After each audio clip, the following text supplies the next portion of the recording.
Washington's greatest fear, Russia's oil ambitions in Cuba.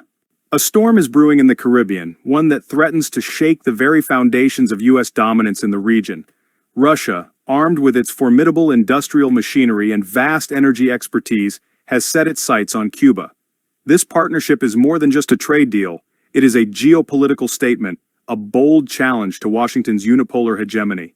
The construction of an oil refinery on Cuban soil is not just an economic venture, it is a symbol of defiance, a testament to resilience, and a harbinger of a shifting global order. For Cuba, this alliance represents hope, an opportunity for energy self-sufficiency and economic renewal.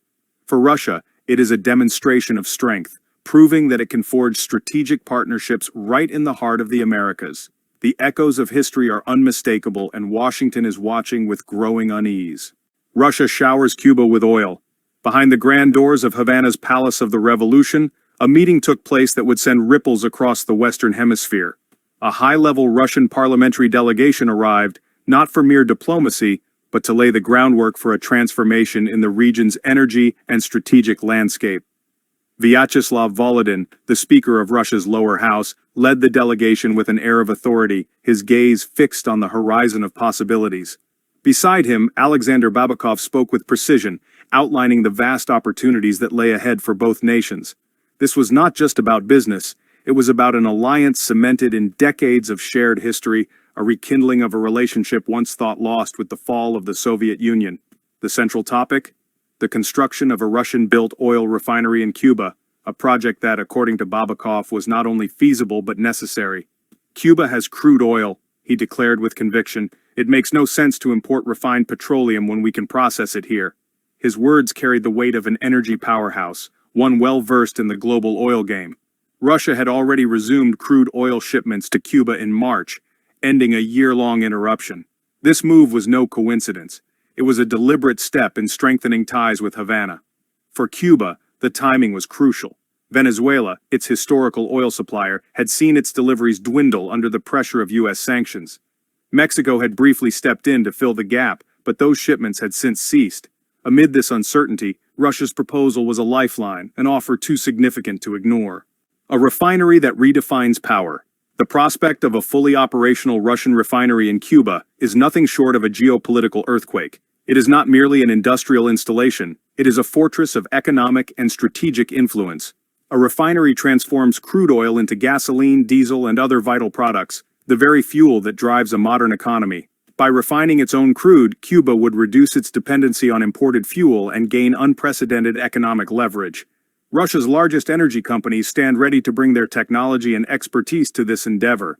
The benefits for Cuba would be immense: a stronger energy infrastructure, reduced reliance on foreign imports, and an expanded role in the global petroleum market.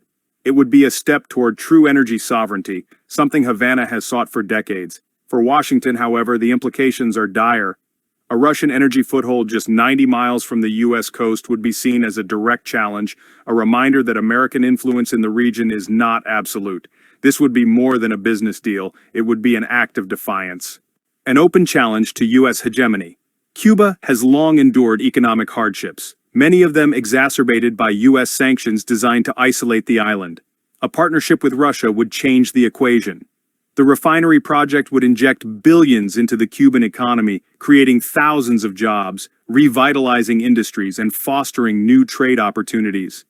More than just an economic boost, it would send a clear message: Cuba is not alone. The symbolism of this collaboration is inescapable. In the 1960s, the Soviet Union was Cuba's most steadfast ally, providing economic and military support during its most turbulent years. Decades later, Russia is stepping back into that role, reviving a spirit of cooperation that Washington hoped had been buried with the Cold War. The refinery talks evoke memories of Soviet-built infrastructure, massive industrial projects that once promised a future of shared socialist prosperity. Now, in the 21st century, Russia is reviving that vision with a project that could redefine Cuba's economic destiny. Oil, the lifeblood of power.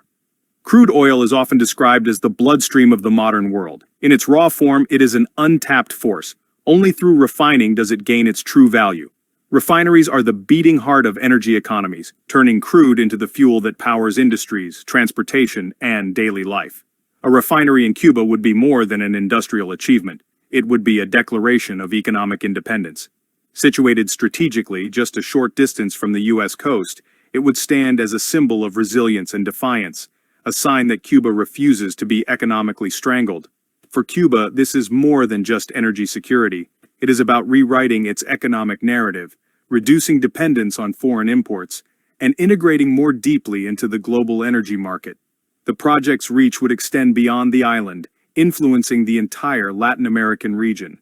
Many countries, long subjected to Western economic dominance, would see this refinery as proof that alternative alliances can succeed. A new era of geopolitical tensions. Of course, Washington will not stand idly by. The U.S. has spent decades trying to isolate Cuba through economic sanctions and diplomatic pressure. A Russian refinery on Cuban soil would be perceived as a direct threat to American influence in the Caribbean. The likelihood of increased diplomatic tensions, economic pressure, or even new sanctions is almost inevitable. But if history has shown anything, it is that pressure only strengthens resolve. The more Washington pushes against Cuba and Russia, the more determined they become to assert their sovereignty. The refinery would stand as a monument to that defiance, a bold rejection of U.S. control, and a reaffirmation of the right to forge independent paths. A future shaped by oil and determination. The economic impact of this project would be profound. Thousands of direct and indirect jobs would be created, breathing life into struggling Cuban communities. Entire sectors of the economy would see growth, with businesses springing up around the new infrastructure. Beyond just fuel production, Cuba could develop its petrochemical industry, producing essential chemicals for various industries and reducing its reliance on costly imports. This project is more than an industrial plan. It is a vision for the future. It is an assertion that Cuba and Russia will not be dictated to by external forces. It is a bold step toward economic resilience, proving that the tides of global power are shifting. The question is no longer whether this refinery will be built, but how the world will react when it does.